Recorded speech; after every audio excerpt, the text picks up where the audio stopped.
ورحمۃ اللہ میں دلنواز انصاری یہاں موجود ہوں. آپ کے ساتھ ظہر کا وقت ہے. ہم لوگ ابھی جو ہے طواف کر کے فارغ ہوئے ہیں. اب ہم الحمدللہ کھانے کے لیے اپنے ہوٹل جا رہے ہیں. چاچا میرے ذہن میں ایک بات آ رہی ہے. ہاں جی, تم بھی بتاؤ کیا بات آ رہی ہے. کل ہمارے گروپ میں ایک 96 سال کی بزرگ عورت 70 سال کے بیٹے کے ساتھ آئی ہوئی ہے. ہاں ماشاء اللہ. اس بیٹے کی ہمت کو شاباشی ہے. نہ بھائی شاباشی اس بیٹے کی ہمت کو نہیں آتا بھائی. اس ماں کی پرورش کی داد دینی چاہیے جس نے اپنے بیٹے کی ایسی پرورش کی جو اس کا بیٹا 75 سال کی عمر میں اپنی 95 سال کی ماں کو یہاں لے کر آیا. چاچا وہ کیسے وہ کیسے یار کیسے.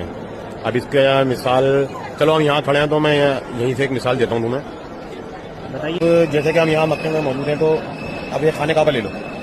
جب حضرت ابراہیم علیہ السلام حضرت علیہ السلام کو یہاں پر لے کر آئے, اللہ کے حکم سے یہاں لے کر آیا اور یہاں پر انہوں نے یہ خانہ کعبہ کی تعمیر کی اور اپنے بیٹے کو یہاں چھوڑ کر چلے گئے. اب اس کے بعد میں آ جاتی ہے ماں کی تڑپ. جی ماں کی تڑپ کیسے کہ دیکھو ماشاءاللہ ہزاروں لاکھوں آدمی ڈیلی یہاں پر صحیح کرتا ہے اور یہ جو ہے صحیح یہ ایک ماں کی تڑپ ہے, ماں کی محبت ہے اپنی اولاد کے لیے. جب حضرت حاجرہ پریشان ہوئی, آپ نے حضرت اسماعیل علیہ السلام کو پریشان دیکھا بھوک اور پیاس سے, تو آپ سے دیکھا نہ گیا اور آپ نے جو ہے صفا سے لے کے مروہ تک دوڑ لگائی. کبھی مروہ سے صفا, صفا سے مروہ, اسی طرح آپ نے 7 چکر پورے کیے. اللہ کو یہ تڑپ اتنی پسند آئی کہ اللہ نے اس تڑپ کو جو ہے آپ کی عمرے میں شامل کر دیا, حتیٰ کہ حج میں بھی شامل ہے یہ. اور باپ بیٹے کی محبت کا وہ قصہ آپ نے سنا ہی ہوگا, وہ واقعہ پورا سنا ہوگا جو حضرت ابراہیم علیہ السلام اور حضرت اسماعیل علیہ السلام کا جو قربانی کا واقعہ ہے. تو وہ قربانی بھی اللہ رب العزت نے حج میں شامل کر دی ہے.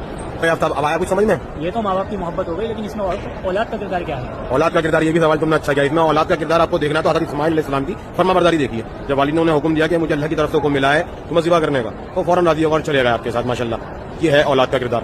تو اولاد کو بھی ماں باپ کا فرما بردار ایسے ہی ہونا چاہیے. سمجھے. جی سمجھ گئے.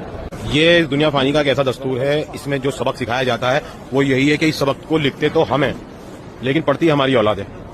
اس لیے اپنی اولاد کو ہم لوگ سمجھاتے ہیں کہ ایسا کرنا ہے, ویسا کرنا ہے, ایسا نہیں کرنا ہے, ویسا نہیں کرنا ہے. اس سے کوئی فائدہ نہیں ہے. سمجھی سمجھائی بھی باتیں جو ہیں ذہن سے نکل بھی جاتی ہیں, لیکن جو باتیں عمل میں ہوتی ہیں وہ ذہن نشین ہو جاتی ہیں. اسکول میں پڑھائی گئی کتاب اور اسکرین پر ٹی وی پر دیکھی گئی ویڈیو کون زیادہ بہتر یاد رہتا ہے. اس کے ڈائلگز یاد رہتے ہیں ٹی وی پر دیکھی گئی ویڈیو کے. اسی طرح اپنی زندگی میں ہمیں عمل لانا ہے, عمل کرنا ہے اور عمل کر کے اپنی اولاد کو سکھانا ہے. یہ سب سے آسان طریقہ ہے اپنی اولاد کو بہترین بنانے کا. کیونکہ 40 سال کے بعد 45 سال کے بعد ماں باپ کا کیا کردار ہوتا ہے. ماں باپ بیٹوں کو دین کی باتیں زیادہ سمجھاتے ہیں, سناتے زیادہ ہیں, لیکن 40 سے پہلے تم کیا کر آئے ہو یار اپنے ماں باپ کے ساتھ. تم نے اپنے ماں باپ کے ساتھ اچھا کرا ہے تو انشاءاللہ گھبراؤ نہیں, تمہارے ساتھ اچھا ہی ہونا ہے. اور اگر میں نے اپنے ماں باپ کے ساتھ برا کرا ہے تو میرے ساتھ بھی, میں اللہ کے گھر میں کھڑا ہوں حرم شریف میں, میرے ساتھ بھی برا ہونا ہے اگر میں اپنے ماں باپ کے ساتھ غلط ہوں تو میرے بھائی چھوٹی سی بات ہے سمجھنے والی, عمل کر کے دکھانا ہے. نہیں تو میں نے اتنے ماں باپ دنیا سے جاتے ہوئے دیکھے ہیں لوگوں کے, اتنے ماں باپ گئے جو اپنے اولاد سے ناراض ہے یا اولاد ماں باپ سے ناراض ہے.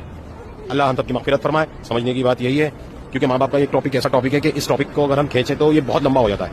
اللہ کے ٹاپک کے بعد, اللہ کے کیا کہتے ہیں, اللہ کی تعریف کے بعد اگر کسی کی تعریف ہے تو ماں باپ کی اتنی ہو جاتی ہے کہ میں بتا نہیں سکتا. ان کا احسان ہم اتار نہیں سکتے. السلام علیکم. مختصر طور پر ختم کر رہا ہوں, ابھی بہت ذہن میں باتیں آ رہی ہیں, بس یہیں ختم کر رہا ہوں. السلام علیکم رحمۃ اللہ وبرکاتہ.